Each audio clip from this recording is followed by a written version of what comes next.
Welcome to Toffee TV, proudly backed by Lad Books for the season. It is the match preview. Don't forget, if you haven't subscribed, do it. Do it after this video. We're getting close to the 23. We want 25,000 by the end of the season.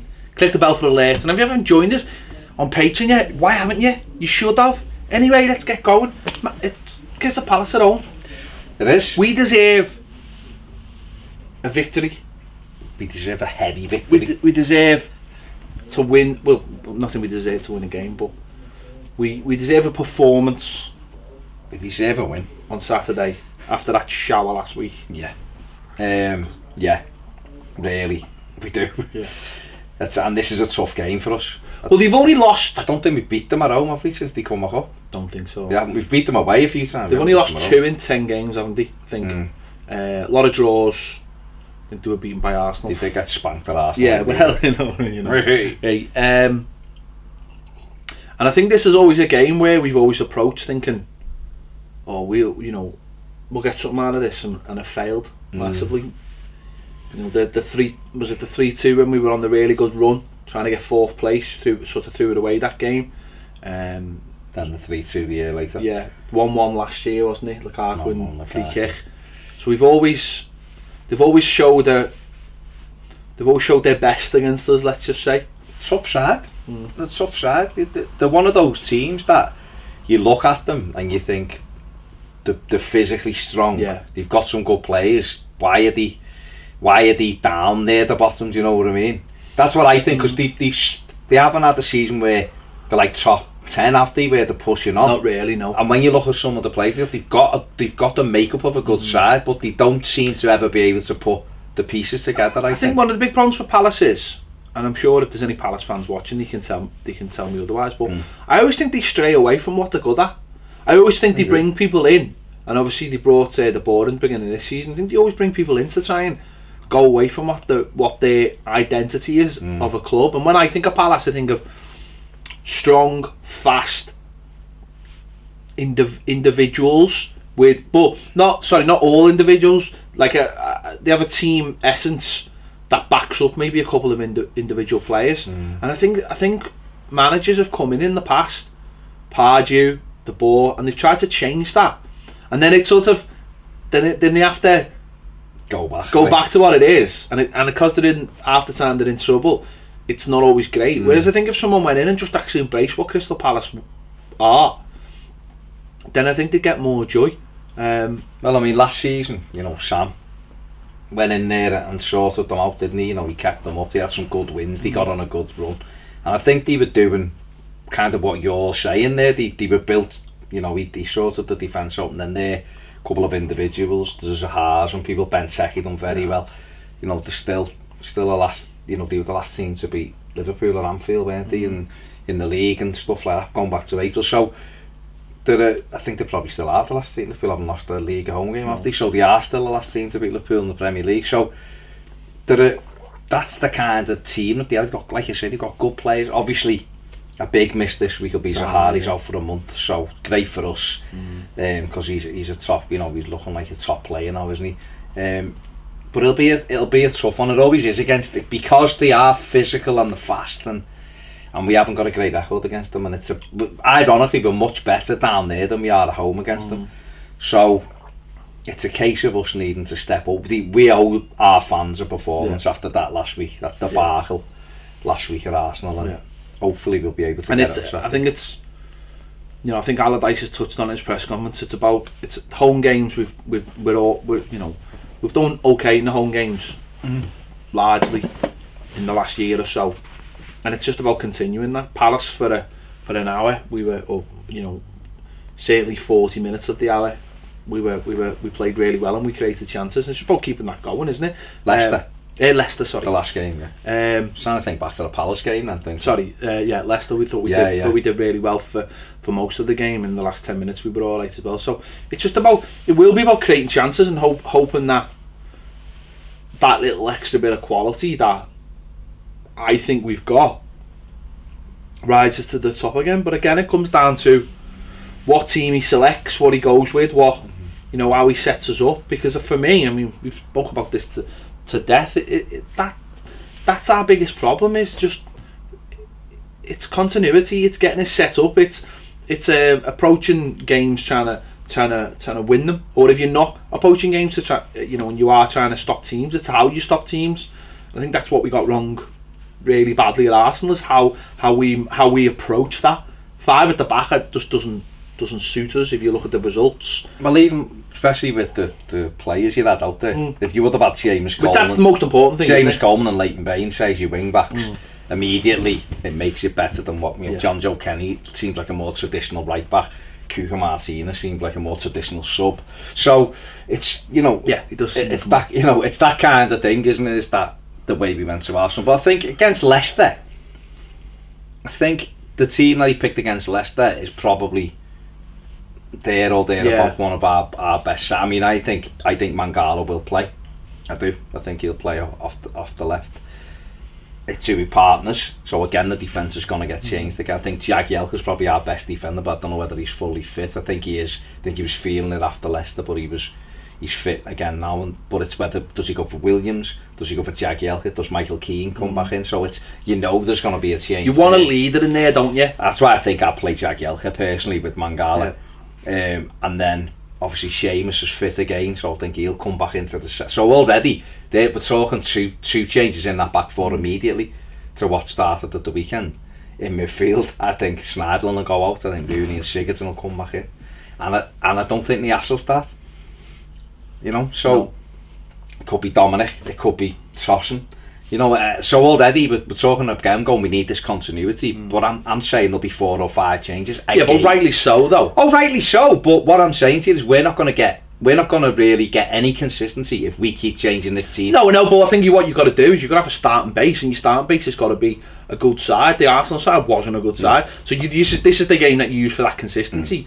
I probably would start Dominic Calvert-Lewin and say to Walcott, get as near to him as you can, with Coleman playing on the outside of him, or I would even do this mad thing of playing 2 up front.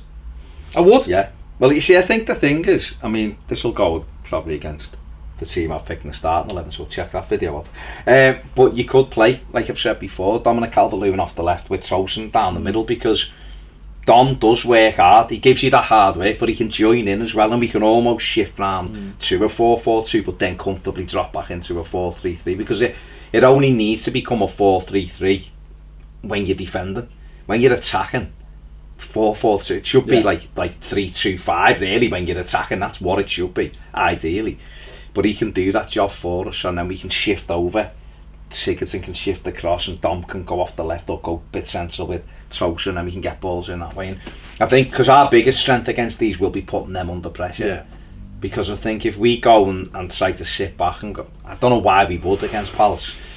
I think if we approach it the way we did after the first 15 minutes against Leicester, I think we win the game, because I think against Leicester for that middle hour we were absolutely excellent. I think the approach that's the right word. It's how you approach these games. I mean, we're 10th at the moment. We dropped the place last week. We've got to look over our shoulder, obviously. But we're closer to 7th than we are to 17th. So why not have not saying have the approach, but why not say that? Why say, well, we're closer to 7th, and 7th could well easily be a European place. I'm not saying I want a European place. That's a conversation for a different time. But the point is, you're projecting a more positive outlook without being unrealistic as well. I mean, so listen, we've been crap this season. I know that. We know that. We talk about it all the time. But the realism is that the Premier League's crap, and there's 6 teams, and everyone else is just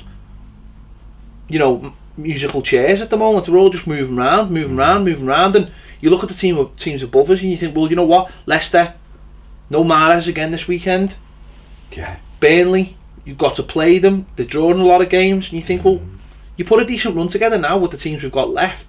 7th isn't out the realms of possibility of finishing there, of course it's not. So why not just project a little bit of that as well? I think that's what needs to come out. And obviously beating teams like Palace, of course, they're the games you've got to win. You've got to win those games. You've got to pick up like couple of away wins on the way to the end of the season as well. But I just think that projection, rather than saying, well, the season's over and we plan for next season, why not say, well, you know what, actually, there is something to achieve there. It's to achieve where we finished last season, maybe get European football and go from there. I think he's changed his, from what I've heard at the press conference today, his language is a little bit different today. It's about, we're staying in that top 10, staying away from any relegation fears. That's the right kind of language, not, we're in the relegation battle right this season off. He's got it. I know, again, it's forecasting, isn't it? So when you're speaking after the game and someone asks you, you go, well, this season's a bit of a write-off really, I want to get to the summer and plan for next year. We don't want to hear that, because it's February. It's early February, so we don't want to write the season off and go, you know what, that's the season done now, let's move on. I don't want to write that off. I want to look and go, this is, I want us to win football matches, because we've still got 12 games left, and it's about winning games, and I don't think you can ever write football games off. I just don't think you can, and it's the more you do that, but it's you kind of throwing everything else. You should be saying, if it was me and I was thinking I'm going to be here next season, I'd be thinking like, what can I look at for next season? I need to look at a few of you, because look where we are, and you've been playing most of the season. Are you good enough? And he has, to be fair, and I'm not defending him, but his language has changed. I don't know whether someone's had a word with him. Well, I would hope so. But he's even spoke about Davy Classen the other day and said, get him fit, and then who knows, in the next few weeks then we need to maybe look at him. So someone should have spoke to him, because it's not just about playing football. We're in the season of selling season tickets and all that kind of thing now, and you've got to project positivity. And listen, I'm the first to say, do us a favour, shut up when they come out with spiel. But this is not telling lies. We're in 10th place. The Premier League is shit. Right? It is crap. There's 14 very average teams in the Premier League. 5 good teams and then Arsenal. And you're not lying no one's lying by saying we can't finish 7th. If I said, we could finish 6th mathematically, then I'd be talking absolute bollocks. But we can finish 7th, and I just think that needs to be projected a little bit more. Leicester are playing Man City at the weekend, at the City of Manchester. So if City spanked them, which you'd expect them to, we beat Watford, we beat Crystal Palace straight away. That gap's half the game. You're back in that run, aren't you? And Burnley are away, they haven't had the greatest run at the moment. They've won 1 in 8 or something like that. They're slowing down now, so you're putting yourself back in that mix. And Bournemouth are ahead of us on goal difference. They're going away at the weekend, so that could be flipped back around. So that's what it's about. We've got to. These are the games we need to be winning. Of course, we looked last week at the Emirates and we went, we don't do very well here. If we could maybe nick a draw, because you're not confident because we're not playing well, and we got spanked. And I don't know about you, I wasn't totally shocked by it. I wasn't. And I'm shocked by the fact we collapsed. Yeah. But I wasn't shocked by it. But what I would say is, though, is that there is a big gap between us and the teams in the top 6. Just how we approach them and our attitude towards them. I think that, when you're trying to put your finger on what it is, that's the key element, really. But when we've played the other teams, we've done all right, and I think if we're going into a run now where we play a lot of those teams game after game, and that hasn't always been the case. So when you get in that run, that's the time to pick up points. And if you pick up points, you pick up a win and a draw and a win and a draw or whatever, then you're amassing points very quickly. And I think that's what we've got to hope for, and hope that we can take that confidence. Because the other thing as well, it's like confidence shit. You know what I mean? It's like there's been no run of confidence. If we can get a little bit of a run, when we went into that Chelsea game after we'd had that run of games, confidence was high, and it felt like it was almost dented at West Brom by the team we put out, pretty much the attitude going into the game. So we've got to get that confidence back, and then of course it is a case of saying, well, if we get to 40 points, then maybe we do start. If there's enough games left, then we do start looking at 7th place. But you've got to keep that optimism, haven't you, that you will get to 40 points in the next four games. Let's just say. I mean, that'd be brilliant. And if that was the case, then you go, well, then there it is. But look at the next 3 games: Palace at home, Watford away, Burnley away. Burnley away, Stoke are in there as well. Yeah. So, 3 or 4 or 5 next games before we've got Liverpool and City at home. There's games there that you'd look at normally and go, 3 wins and 2 draws there. Yeah. Really what we should be. And there's 11 points, puts you on 42 points, you're safe. Then you've got City and Liverpool at home. Who knows what could happen? Yeah. They could lose both. They could get 2. We could beat them with the crowd. And that looks a long shot at the moment. But I think this has been a problem for me twice this season, and it's the way the fixtures have run. And we've gone into those bad run of games, lost them heavily, and come out, and we've all been like, we're shit, we're terrible with this, with that, but everyone's confidence is down. We were crap, then we bit Allardyce come in and we got those wins and we started winning games, and Michael Keane's a midgie's cock away from winning us the Chelsea game at home. We go to West Brom and, like you say, we don't really turn up. It's a shitty game. Then we lost Bournemouth and City and Liverpool and Tottenham, and we're shit again. Do you know what I mean? And all of a sudden we come into those 2 games, drew with West Brom, because that didn't go the way we hoped. If we'd have come out to that Spurs game and play and beat West Brom 2-1, going into that Leicester game, we'd have all been buoyed, we'd have been ready for that. We come out the Leicester game and it was Arsenal again, and it was Arsenal with the fear that we could lose it, and it's happened.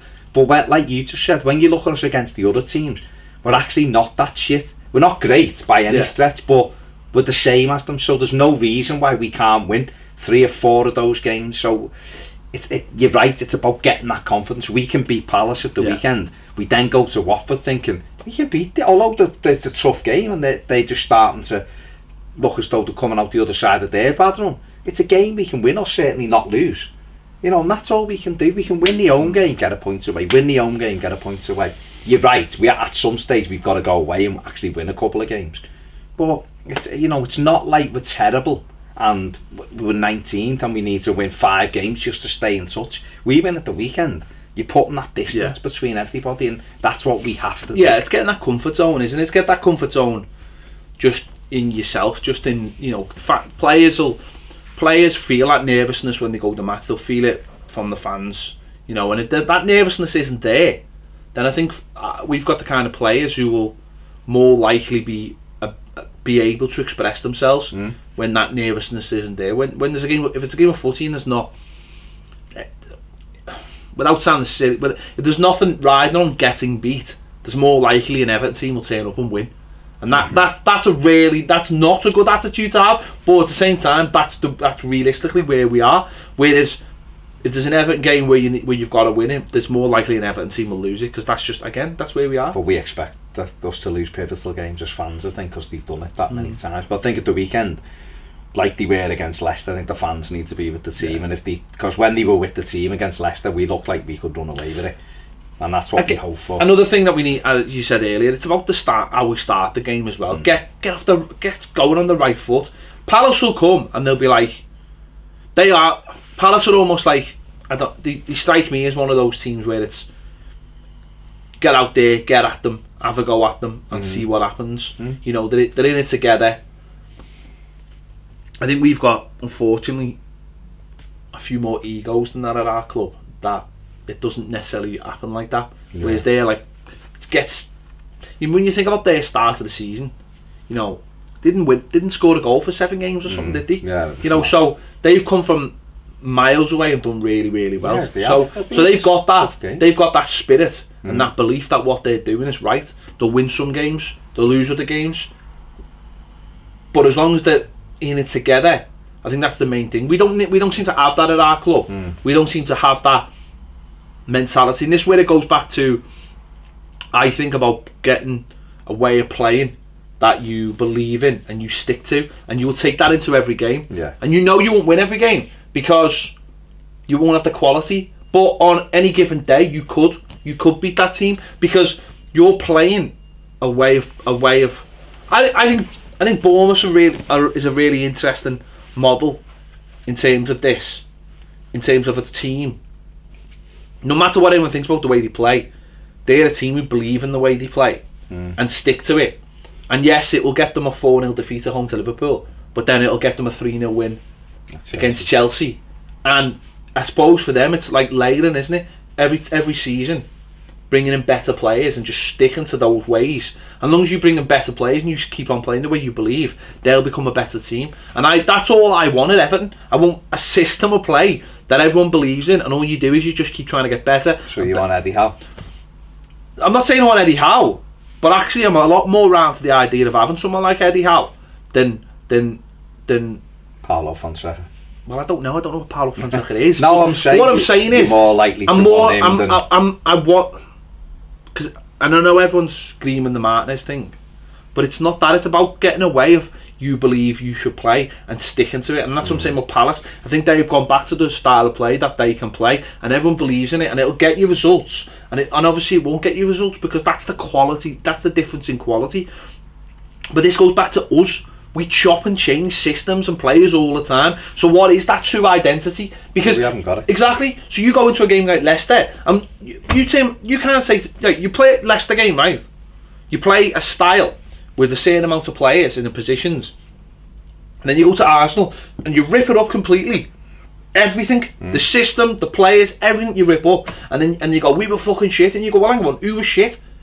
Because it's not the Leicester team, because it wasn't the Leicester team that was shit. It was the Arsenal team, because they're completely two different things. So when he comes off and goes, oh well, we did really well against Leicester. Well, who did well against Leicester? Because they're not playing today, or they're not playing in the same positions, and that's what we need at Everton Football Club. And I think that's what Palace present on Saturday is a belief in the way they play. I thought they looked in trouble, didn't they, at the start? Yeah. They looked like you were looking at them going, these can't stay up because they're miles behind. But when you look at them now, I don't think they'll go down. I look at Palace and go, no, they're fine. They're not going anywhere. Even if they were close, I just think not a problem. Because there's other teams who are similar, but they've just got less quality.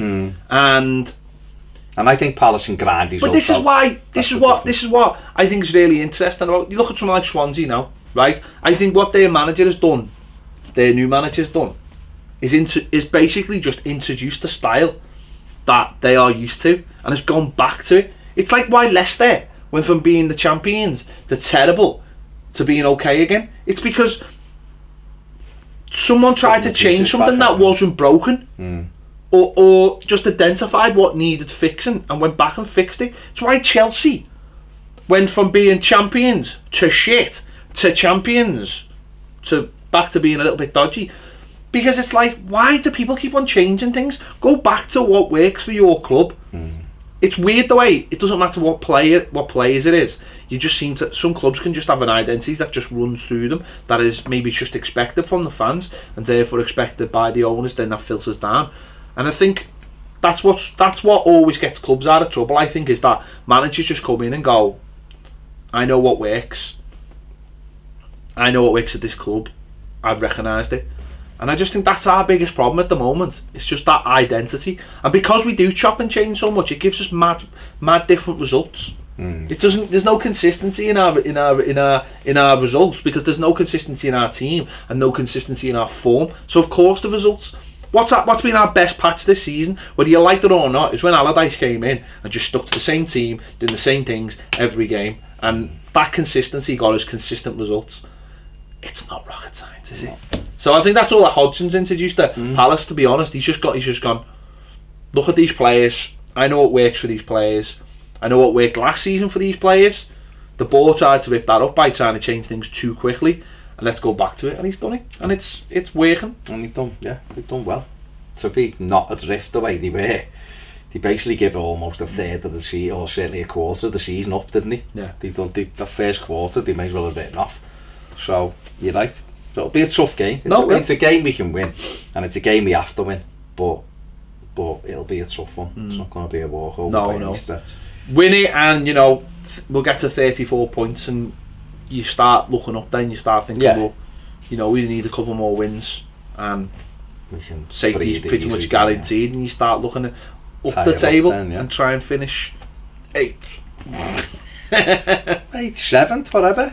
Hey, finish 7th, right? Listen, if they finish 7th and they're in Europe, they have to deal with it. If they finish 7th and we're in Europe, then we just approach it differently, and we approach it by play the 23s or something. Yeah, having a better complete season. But what would be ideal as well this time is stop trying to give everyone 60 minutes in games, Yeah. and actually just played them all 90 so they're Yeah. fit. Just have more games of footy. Just have more. Just have more. Oh, well, you know what I mean. Last pre-season, we had 3 games, and it was you're only playing an hour, Yeah. and it was like Plays went into losing. play half of them like 90 minutes, and then the next game play the other half 90 minutes. So that some players again, and have more games. and have it, or just say basically you're the team that's going to play the first 2 European games, so you should all play 90 And minutes. send the other team off to play somewhere else. Wherever, yeah, just get games. It's not hard. Anyway, that's then and this. Sorted it all out. We have. Come on, 3 points. but what with? Yeah. Last Saturday, Anthony Condren, Evertonian, died. He was murdered in Liverpool city centre. 29-year-old was an Evertonian, and Follower at Toffee TV. he was. And on the 29th minute, we're looking for fans to just do an applause all around the ground, just so that his family know that we're thinking about them. Basically, that's all it is, isn't it? That's all it is. 29th minute, a gesture to a fellow fan, just to say we're thinking about him and his family and his friends in this very sad time, and that's all it takes. 29th minute, just fans to just clap. Hopefully, Everton and Palace. yeah, everyone. Hopefully, everyone would just for the lad who just went out for a night out with his girlfriend and didn't come home. Do you know what I mean? So, just if everyone can get involved in that and just let people know at the match as well what's going on. There'll be people who won't have any idea, and just let them know that on the 29th minute we will all give him an applause. So if you can go out your way to do that, I'm sure it'll make the family feel just a little tiny bit better about the situation. So Spread the word. that's it. Spread the word. Let everyone know. And thanks for doing it. And thanks for joining us on Toffee TV. We'll see you later.